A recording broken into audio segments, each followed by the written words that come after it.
Thank you. I know we started lunch a little bit late, so I appreciate you guys coming out to learn a little bit from myself, as well as two of the most smart gentlemen I've had the opportunity to meet in the recent year.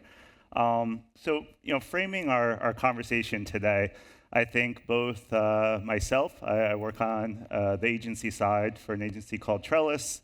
Don't want to get up on my soapbox too much. Happy to discuss it later.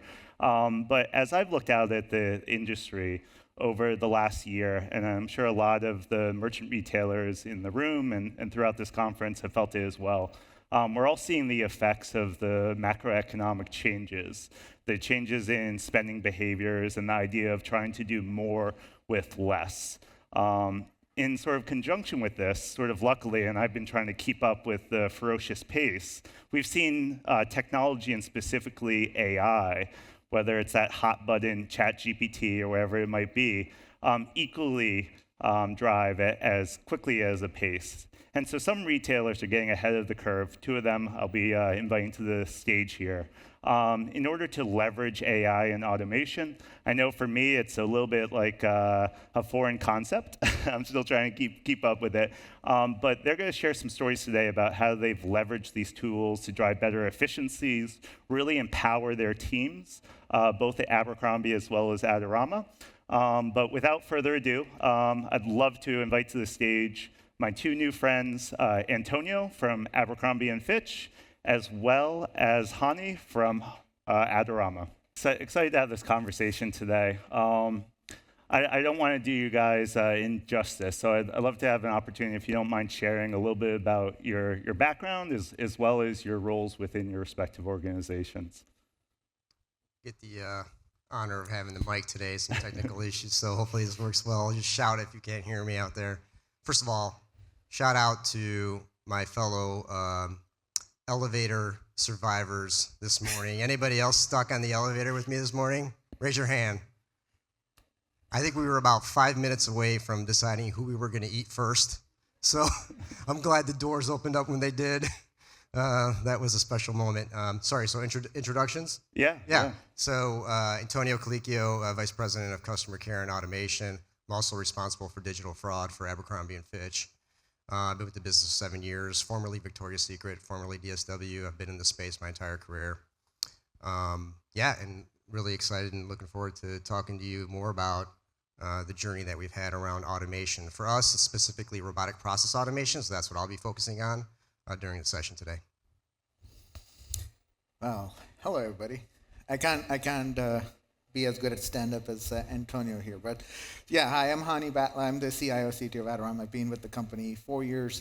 I have the pleasure of always introducing Adorama because I feel it's the biggest small company most people never heard of, except for a lot of the folks here. I see the professional photographers here and the videographers back there, and they'll all know who we are. And that's a good thing, right? Because Adorama, at its core, is a company that's about catering to creators, and that's everybody, as far as we're concerned, right? It's the professionals here in the room, it's the folks at home, it's the folks in the office, it's you guys. You're all creators of something.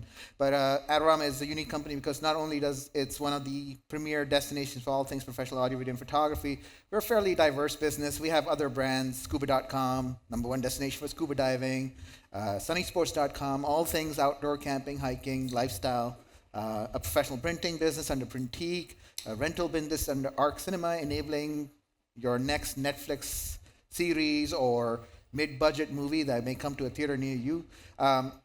In my role, my team is responsible for pretty much managing all of our e-commerce experiences. We are 95% e-commerce, and enabling all of the experiences we deliver to our customers. And those customers I'd qualify as two key personas: creators on one end and adventurers on the other. And between the two of them, we're Adorama. Absolutely. We had the opportunity to actually meet up last night, and quick plug. If you haven't checked out Manhattan, 60-floor restaurant, absolutely amazing.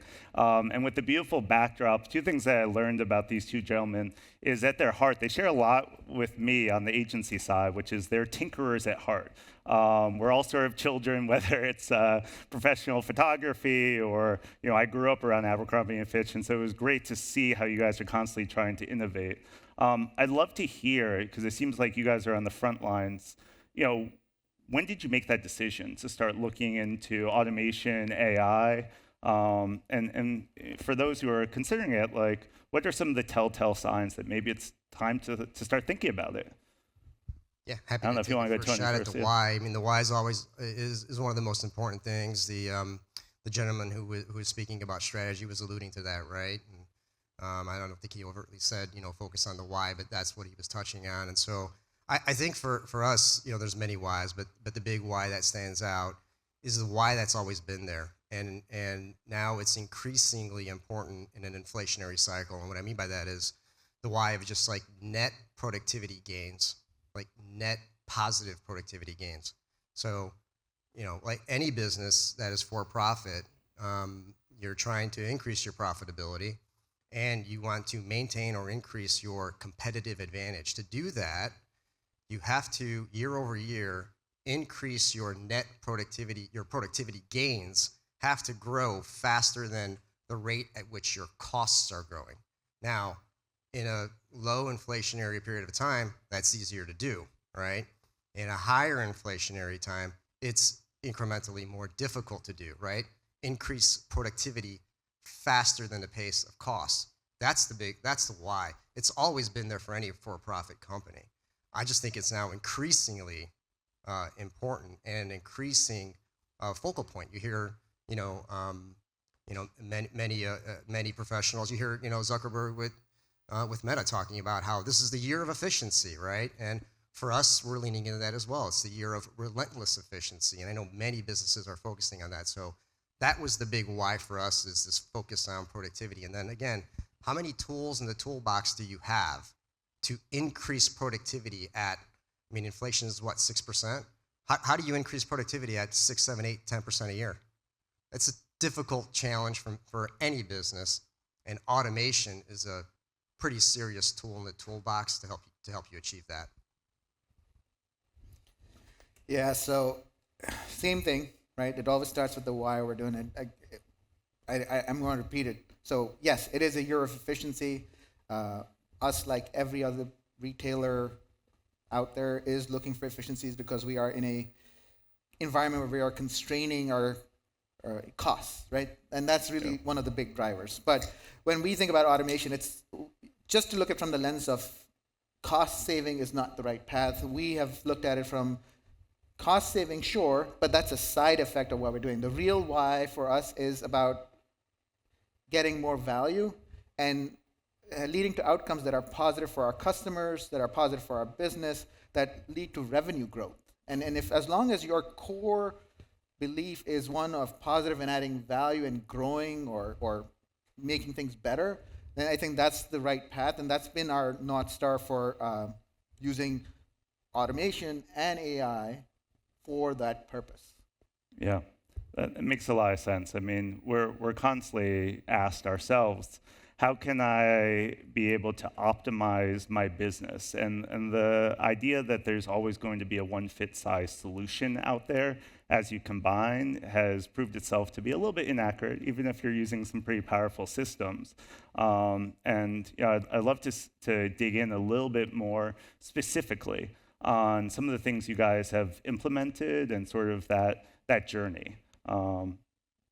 So what are a couple things, I guess it sounds a little bit more on the automation side and the AI side, that you've implemented as examples? Sure, I'll take one example. I mean, we have several use cases where we're looking at opportunities for using it, but my favorite one recently is Adorama, again, right? We're into cameras. One of our fastest growing parts of our business is our trade use business, right? And that one's an interesting one because in an environment where creators need to upskill their gear or they're rising up the ranks from being, amateurs to professionals, they can't always afford the most expensive gear out there because the cameras and the lenses, they all help, right? The better they are, the better your art is. But we found that we had a broken experience there for our customers, where customers would come to us, they would want to trade with us or sell their gear to us, and we found that given who they interacted with in terms of a human being, right, a solicitor who's working with them to price out their gear for them so that they have a fair price so they could sell it to us. And then after that, they could either buy new gear or whatever. But bottom line, we found that the huge pain point was we were starting to see very negative reviews across the board about that experience. And so we started to think about what is it that we can do to make that a fairer, more uniform experience for everybody who comes to Adorama, right? And so we started this thinking of what if we optimize the human solicitor? Yes, you will still need humans in the back end, but really what you want to be able to present to a customer is a fair price, one that's based on all sorts of data points well beyond the capability of a human being, right? You look at things like inventory, you look at demand, you look at competitive information, right? And what we tried to optimize for, we laid out a machine learning AI project where it was all about coming up with the right algorithms to predict first the right sell price, because that tells you how much a product is worth something in the market, and sell it for the right price, and be competitive in that price, because there are other companies who do this, but we want to beat them as well and take more market share. But then more importantly, as you have that, you work backwards from that to getting to the perfect buy price. And once you get to that sweet spot, you actually are more honest with what you can offer. You can pull the levers to take your margin down more or anything, right? The machine learns constantly.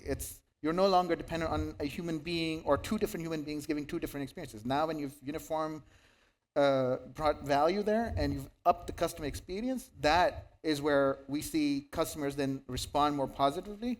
And it's still very much in almost rolled out phase, but we have been testing it. It is efficient, and it is causing efficiencies inside our company, because now those very people who were dealing with quotes all day long don't have to do that. They are freed up to do more higher value stuff. They can go back and refine estimates and make even better offers if they need to, right?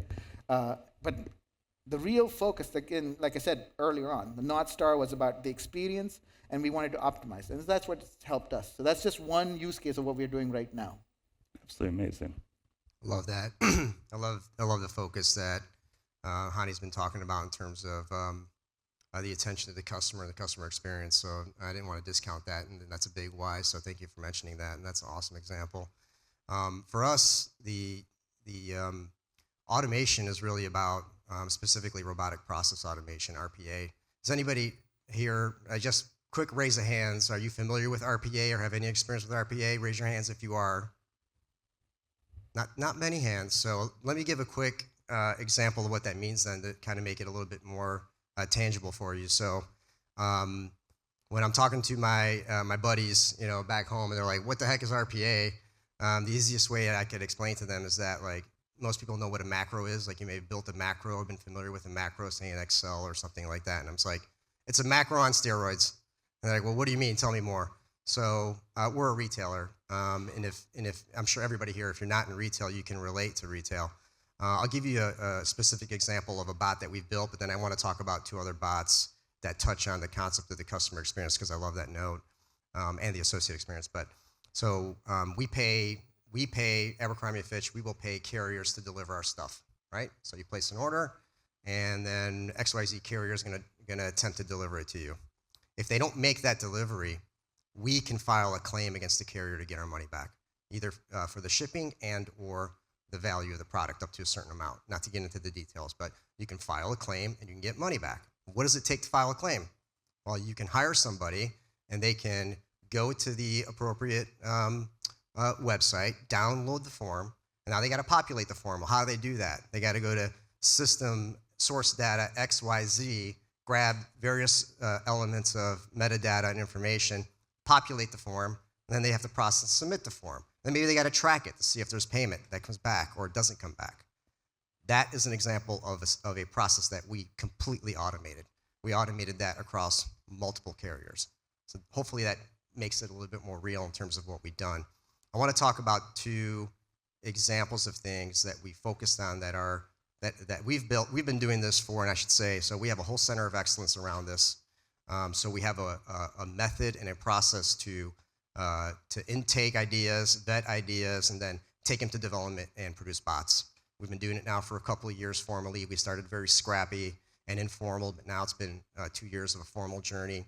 We've produced a couple of dozen bots across the entire business. I just gave you an example with carrier claims.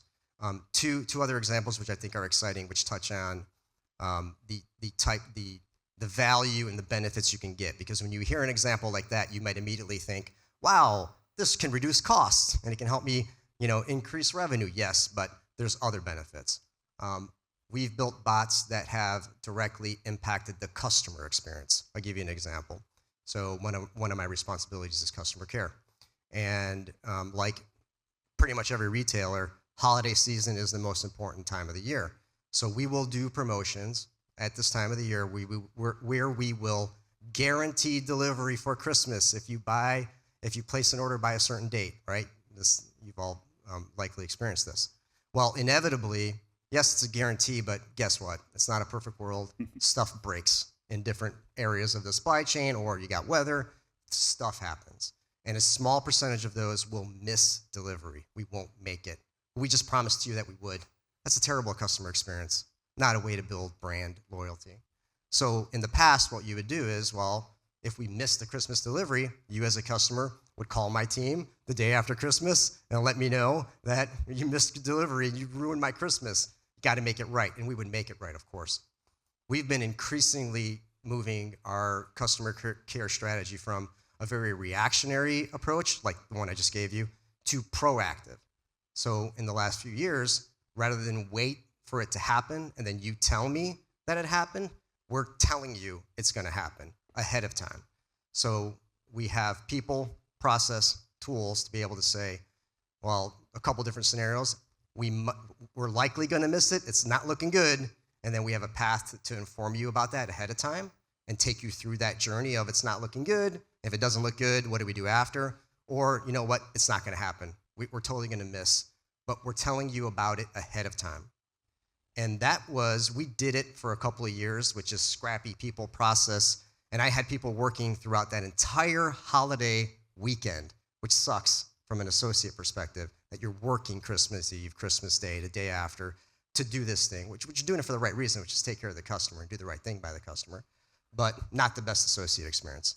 That's an example of another process that we've mostly automated through RPA.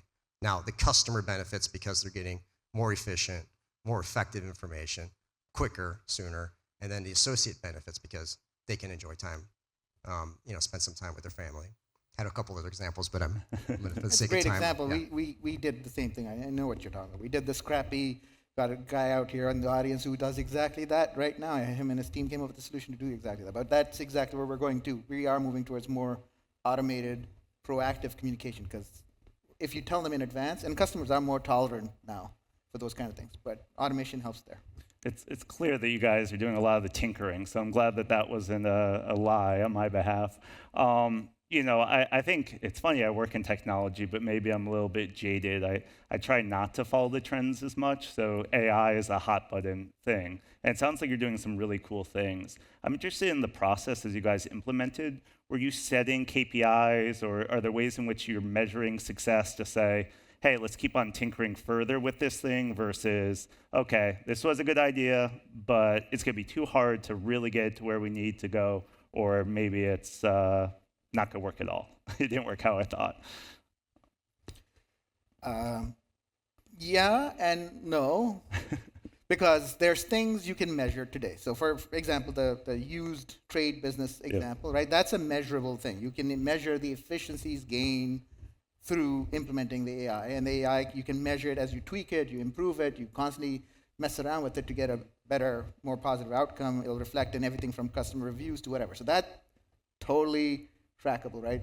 It's the other areas where we're starting to now think about using AI or RPA for that matter, right? Where it's about, like, I'll give you an example. In our finance team right now, we had an individual who literally wanted to solve for a function that he was doing, and it was consuming an immense amount of time because he was taking invoices from thousands of vendors, putting it all in, trying to get it all processed, all that stuff, right?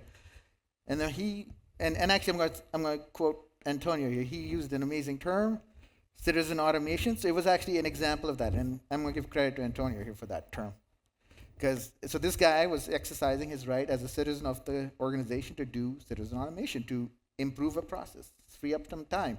Now, how do you quantify that, right? Now, you could argue that he can now, because he no longer has to do this function and he saves 2 hours, right? It's very hard to continue to quantify. Some of these things, start with a simple belief that someone felt the need to make a change to how they do their job because they believe they're going to be more efficient. And so you got to go with that. So you can't always back it up with tracking it, having the metrics defined. I think once we have it going, and then we take on that next citizen automation project or whatever, I think we'll get better at learning how to measure it and have some KPIs around it. That's how I'm thinking about it.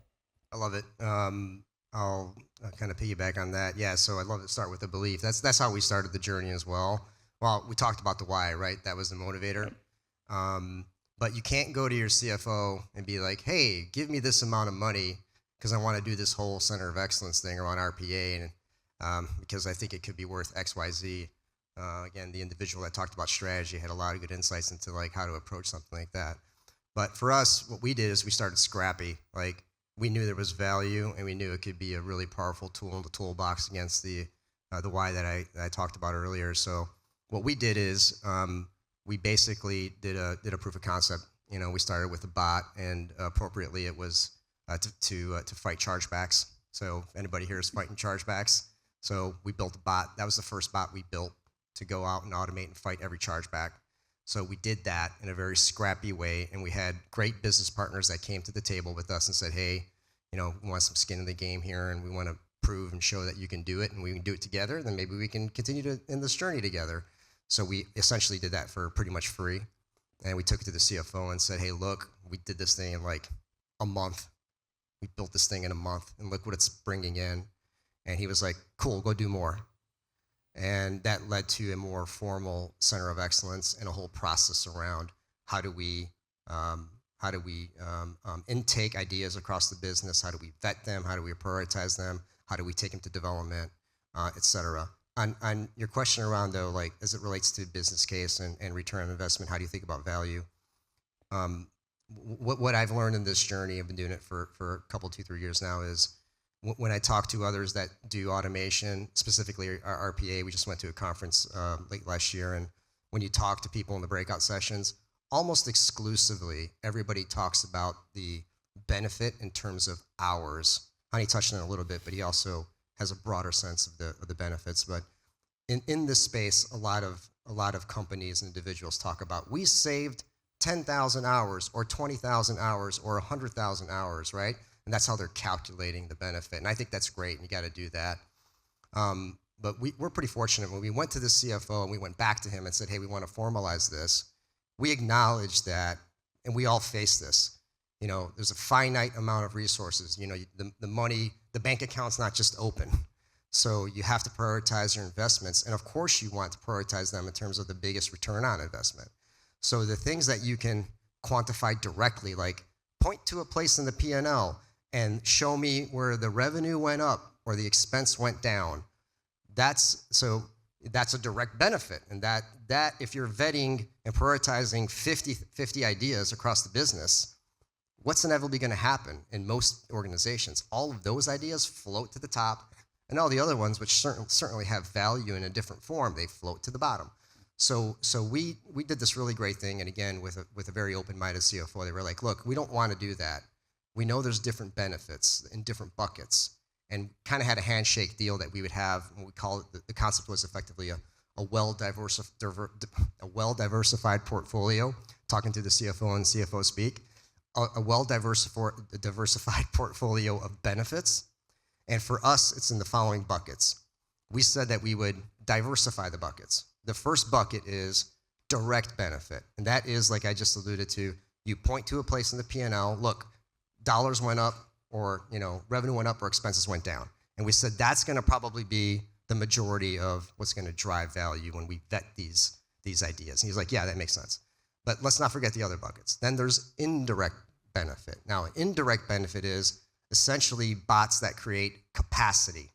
And that is, we may have automated a process or a part of a process that, say, saved 1,000 hours. Well, that's not an FTE. So you don't reduce your headcount anywhere for 1,000 hours. But that 1,000 hours has value, because now the associates on that team were able to take that time and distort it to something that they weren't doing before, or do something that they were do, but do it better, faster, cheaper. So that unlocked value. And then the third bucket, which I don't want to minimize, is risk mitigation, and just quality improvements. We've built bots for our legal team that help us to identify and categorize intellectual property so they can have faster access to it in the event of litigation. Now, how do you put a dollar on that if you were vetting stuff in this pipeline of direct benefits? So hopefully that gives you an example of like how we thought about it. That's much broader than just hours or direct quantifiable benefits. Yeah. What I love hearing there is sort of some of the advice around taking iterative improvements or taking small steps to try to prove it. Give me $1, I'll come back with $2 babies, and that sort of grows, and eventually you end up with a center of excellence like you have, Antonio. I'll share a quick story on automation, so hopefully it'll open up us all to be a little bit more open to share our failures. If you visit our website right now, there'll be an ugly mug of me that pops up. I thought that there was this great idea to use an automation because one of our problems is our capacity to answer people when they want to talk to us. And I'm a service provider, so when someone wants me, I have to fly in and make sure I'm there, because otherwise, Hani, Antonio might never reach out again on our little website. What I discovered is I gave the ability for people to schedule. Unfortunately, even today, what I discovered was about 14 different people blocking me out throughout the entire day to try to sell me things, and then also try to convince me to offshore all of my development. So that was a bit of a swing and a miss. I'm going to keep on working on that as my iteration. I'm curious if there's any small failures, I'm sure you didn't swing and miss as bad as I did, that might be able to help those in the crowd today as they think about their journey with AI automation. Yeah, I can jump on that one, Hani, while you're thinking about that. We had a swing and a miss, and again, this goes back to just kind of the awareness we had going into this with our executive leadership team. Is like, this is still kind of new to us. We had some early wins, but we were like, we're still not entirely sure how to do this, right? So we acknowledged that we'd have some missteps, and we did. So there was an example where we learned. I don't want to take the wisdom of the previous. Go back to the strategy conversation. It really resonated with me. What he was saying is like, you learn most from your failures, and that is certainly true. And I know we all have experience with that and believe it. But to keep it short, we essentially, again, I was alluding to this process we have for intaking ideas, right? So we have a process where we outreach to the business. They know who we are, how we do it, and why we're doing it. So we have that awareness across the business, like, oh, you got an idea you want to automate? Come to us and we'll talk about it. And so we have a whole process for filtering through that, and then getting to a business case, and then taking it to development and everything. There's a change management process, a commitment process where before we kick off the bot, we have the executive sponsor there, the subject matter experts, a business partner from finance and human resources. We all hold hands. We say, this is the process, and this is the part we're going to automate. This is what the value is, and it's going to be great. So are we ready to do this? Are we committed? Are we committing? Yes, we're committing. It's kind of like getting married. The commitment process, like, great, let's do it. Needless to say, then we spent weeks building a bot that on the day it was going to go live, we realized that we didn't talk to all of the right subject matter experts, and that the process that was being implemented was essentially obsolete immediately because there was another change happening in the business that rendered it obsolete, was going to render it obsolete within weeks. And that's a pretty painful failure, right? Because you thought you had all the right people engaged, you thought you were doing it in the right way, we thought we were talking to the right people, we built it, so we spent the money, and then it was obsolete on day one. But we learned a lot in terms of how to re-engineer that process, the funnel, the intake, the commitment process, the outreach, and make sure we're talking to the right people, the right place, the right time, to mitigate, obviously, the risk of that occurring in the future. Yeah, so we haven't been doing this long enough to have any misses, thank God. But I'll tell you. It's the genius leadership, I think. Yeah, I don't know about that. Good luck, maybe. No, but I will say, I think where I see the greatest risk for us to have misses is misses of expectation. I think because this is still so new, I think it takes a lot of time and energy to educate other leaders within our organization about why we're doing this and whether it's even worth doing it. I'll give you a perfect example. A few months ago, I brought up this idea of like, oh, we should be doing this and this and this. And the immediate response I got was like, I don't know if you have the capacity to do this. But no, I'm like, this is good. We can do this at very nominal cost. We have the tools. But that's the challenge, right? I think that's one. People may not understand it because it's still fairly new and they don't want to bless the initiative in the first place. Thankfully, we did it anyway. And then, second, when you start doing it, people start having very unrealistic expectation of what this could result in, right? The savings, the efficiency gain. What do you mean you can't have one developer do the job of 10 now with this kind of intelligence, AI in place, right? That's where the risk is, and I think that's where we're still kind of being cautious as we're doing this so we don't miss that. Let that hurt us. Thanks for sharing. I know it's hard to share our failures. I do have a couple more questions, but I want to make sure I don't rob the audience if they have any questions for anyone here. All right, if you have a question, raise your hand. I have the microphone. Anybody? Okay, let's keep going. Awesome. Let's talk about the future then. We talked about sort of where we came from, what started your journey, even share a little bit of the failures. Other than ChatGPT and the machines taking our jobs, individually as well as for our industry as a whole, what do you think's on the roadmap, and what's the future over the next 3 to 5 years? So I know there was a wonderful session about ChatGPT, and we learned a lot of history about it, but some things I even didn't know. But here's how I look at it, at least from our take. The whole role of generative AI in various functions across our org is a very real thing. The first thing I did when Microsoft released its Bing chat with ChatGPT 4 on the back end and all Sydney and all that stuff, the first thing I asked was, what's the best camera store for professional cameras in the US? And immediately the answer was a good one, because we were in there. Right? We were number 2. Wasn't happy about that. Again, the line said another camera store in New York City, which I wasn't happy about either. But overall, it was still, we made the cut of the 5 that the AI thought were trusted enough to buy professional cameras from. The part that scared me was the very next prompt that was underneath that, which was, which one do you recommend? And that's where what my team and I have been thinking about now. How do you prepare for the day when you ask that question, when anybody on the internet asks that question, which one do you recommend, and what will the answer be? And it's going to be about trust. It's about, in the past, we marketed to human beings. We optimized our SEO so people could see those links come up and our name shows up, right? But how do you optimize for AI? And how do you get the AI to trust you? So that's where we're really thinking about.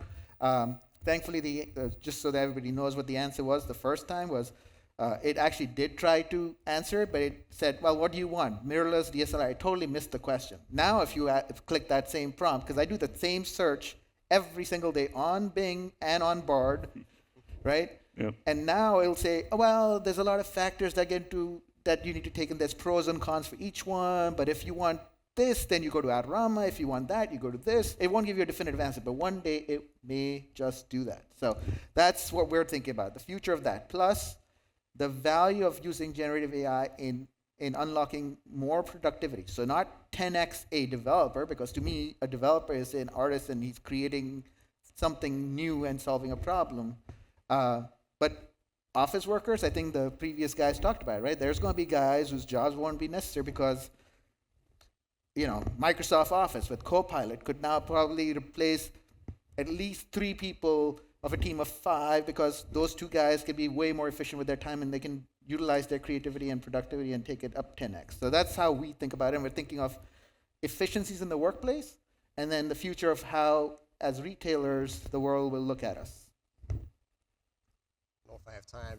Do I have time? You want me to just get into this? I'll do the short answer.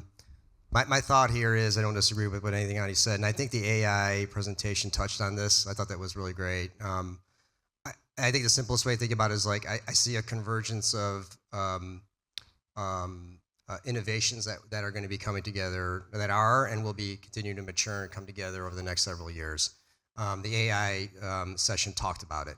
Speech recognition, continued developments in speech recognition, continued developments in image recognition, the proliferation and maturation of open APIs, and then from a RPA and a process or automation perspective, process mining. And process mining is the concept of you put something on a desktop and it basically monitors clicks and screens of the individual on that machine, and it's smart enough to know to capture trends, spot trends, and see repetitive tasks, and then suggest to you automations. That's not far from the realm of reality already. So when you put a smart element like AI in the mix of those things, you put an AI brain and you tell it, these are the tools at your disposal. Speech recognition, image recognition, you got all these APIs at your disposal, and you got this process mining thing that tells you, look, here's all the repetitive tasks that are happening across this organization and who does it. And if person A works with person B, with person C to D, they're all they might have a process within themselves, but across a process across themselves. I think that's when you start to see some pretty sophisticated things. Like, the AI being able to like spot a trend in any process you can imagine and either suggest or really start an automation process. Amazing. I look forward to continuing this conversation after the session. If any of you want to catch up with my better halves or two-thirds here, Hani and Antonio, we are on the rest of the day. I really appreciate you making time for us.